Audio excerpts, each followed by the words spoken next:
Alrighty, so we just got back from the Deadwood three-wheeler rally, which is, let's see, what was it, July 10th to the 15th, I think it was.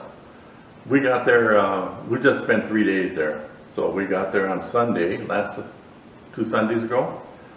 And from our house to there, to where we stayed, which was in Spearfish, is 600 miles. We took 2 days to get there, but we drove all the way back in 1 day, which worked out really good. There was probably, I'm going to estimate, in excess of 200 Spyders there. It might have been more. I know the first year they had this, there was over 300 Spyders. But there were Spyders, well, the list is Spyder here's Vanderhill. I was surprised, there's quite a few Vanderhill there. Slingshots, CanAm, obviously. The Endeavor. I didn't see any Morgan three-wheelers, which was kind of weird. But you know, the Vanderhill, they had quite a few brand new machines there, so they were trying to sell them there also. And if you're not familiar with Vanderhill, they're like the Slingshot, but they're more designed like the Morgan three-wheeler. The difference between them and the Slingshot is rear-wheel drive, and the Vanderhill is front-wheel drive, which to me seems to be a little bit better idea. I don't know. It depends who you talk to, I suppose.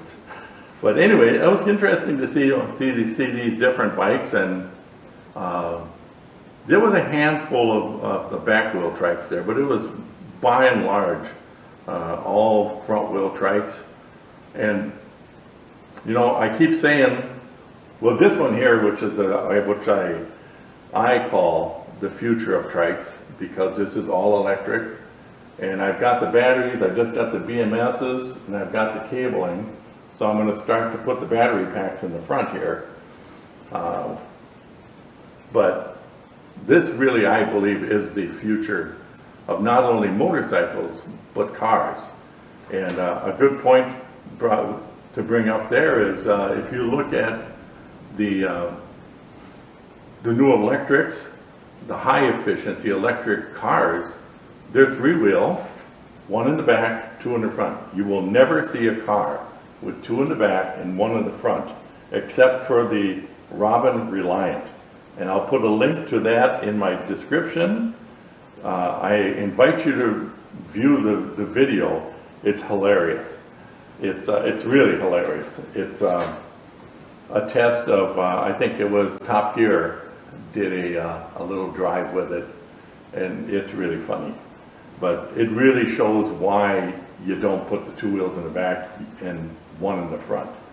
But, you know, one of the most efficient car, I think that's being proposed right now is the Aptera. It is so efficient that, and the Aptera actually stands for no wings, I think is what it means, because it's basically an airplane without wings. The drag coefficient is so low on it, they claim you can actually drive this thing, commute with it, and never plug it in. It's got solar panels on it, and it charges while it's parked. And they said in a normal commuting environment, it would charge itself enough where you would never have to charge it. It would just keep charging itself as you use it. But I think the range on the thing is close to 1,000 miles otherwise. So it just shows how efficient it is. And they go with three wheels for a good reason. It's classified as an auto cycle, so they don't have to comply with seat belt and that stuff. And in most cases, they don't even have to do the helmets. And three wheels has less drag coefficient than four, so you do get a better economy out of them. A three-wheel bike, even one like this, is not as stable as four wheels though. Four is still more stable, but you know, it's a good compromise. Elio is still around, but now they're talking about going electric. You know, so there's a lot of interest in going with this design.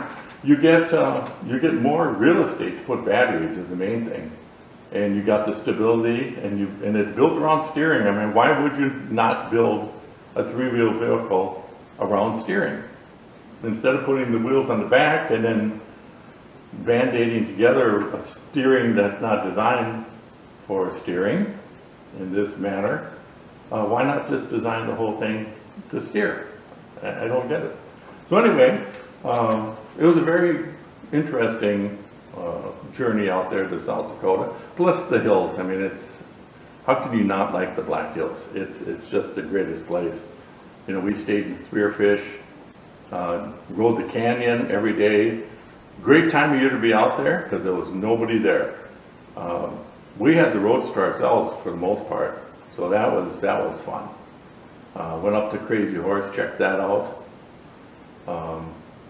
My goal in life is to live to see Crazy Horse done. I think I'd be set for a long time. But it's looking better, it's coming along, they're pecking away at that thing, so good to see. So anyway, I just wanted to kind of touch on a few things here, and that's kind of my opinion, I guess, on trikes and what we saw out there and what I think is coming down the road design-wise. And I wouldn't be real shocked. There was a rumor that Honda was going to drop the Goldwing and go with an all-electric one.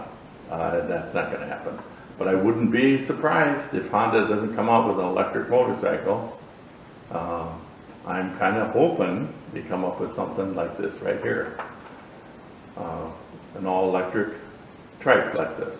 But we'll see. I think we're going to see some pretty cool stuff come out in the next 4 or 5 years. So I'm going to be excited when it happens. All right, so we'll see what comes up here next.